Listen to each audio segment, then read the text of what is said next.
Covishield को लेकर लगातार विवाद बना हुआ है। वैक्सीन बनाने वाली कंपनी एस्ट्राजेनेका ने पिछले महीने ब्रिटेन की अदालत में पहली बार कबूल किया था कि कोविड-19 की उसकी वैक्सीन से टीटीएस जैसे दुर्लभ साइड इफेक्ट हो सकते हैं।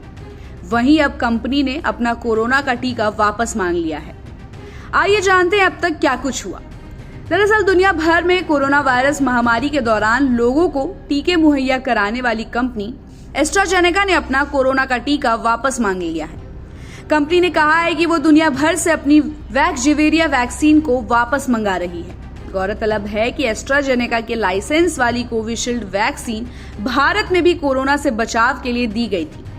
इससे पहले अप्रैल में ब्रिटेन के हाईकोर्ट में पेश दस्तावेजों में एस्ट्राजेनेका ने टीटीएस जैसे दुर्लभ साइड इफेक्ट्स की बात कबूल की थी। बता दें कि टीटीएस यानी थ्रोम्बोसाइटोपेनिया सिंड्रोम शरीर में खून के थक्के जमने की वजह बनती है। इससे पीड़ित व्यक्ति को स्ट्रोक, हृदय गति थमने जैसी गंभीर समस्याएं हो सकती हैं।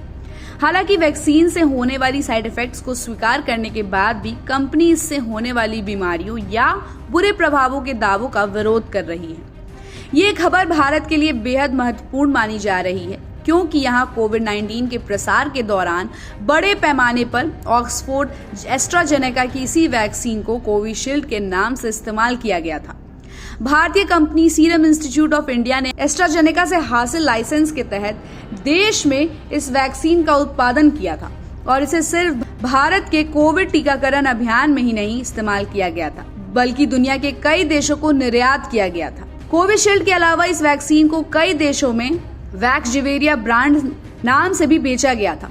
एस्ट्राजेनेका पर यह मुकदमा जेमी स्कॉट ने दायर किया, जो इस टीके को लेने के बाद ब्रेन डैमेज के शिकार हुए थे। कई परिवारों ने भी कोर्ट में इस टीके के दुष्प्रभावों की शिकायत की थी। कोर्ट पहुंचे शिकायतकर्ता ने शरीर को पहुंचे नुकसान के लिए कंपनी से क्षतिपूर्ति की मांग की है। खास बात यह है कि ब्रिटेन ने इस वैक्सीन पर अब सुरक्षा कारणों से रोक लगा दी है। कंपनी के इस स्वीकारोक्ति के बाद अब मुआवजा मांगने वालों की संख्या भी बढ़ सकती है। भारत में कोविड के बाद ऐसी मौतों की संख्या ज्यादा बढ़ गई थी, जिनमें कारण का स्पष्ट पता नहीं चला था। इनमें से अधिकांश को किसी न किसी शारीरिक समस्या से जोड़कर देखा गया और सरकार और स्वास्थ्य जगत ने कभी नहीं माना कि कोविड वैक्सीन के साइड इफेक्ट्स के कारण ऐसा हो सकता है। अब कंपनी की इस स्वीकारोक्ति के बाद भारत में भी मुकदमों का दौर शुरू होने की संभावना है। चिकित्सा विशेषज्ञ डॉक्टर राजीव जयदेवन का कहना है कि कुछ टीकों के इस्तेमाल के बाद दुर्लभ मामलों में थ्रोम्बोसिस सिंड्रोम की स्थिति बन सकती है। उनका ये बयान फार्मास्यूटिकल कंपनी एस्ट्राजेनेका की ओर से अदालत के समक्ष इस स्वीकारोक्ति के बाद आया है। उसकी ओर से विकसित की गई कोविड वैक्सीन कोविशील्ड और वैक्सजेविरिया कुछ मामलों में टीटीएस का कारण बन सकती है। टीटीएस का संबंध ब्रेन या अन्य भीतरी ऑर्गन्स की ब्लड वेसल्स में क्लॉट जमने और प्लेटलेट काउंट कम होने की बीमारी से है। तो इस खबर पर आपकी क्या राय बनती है, कमेंट करके जरूर बताइएगा।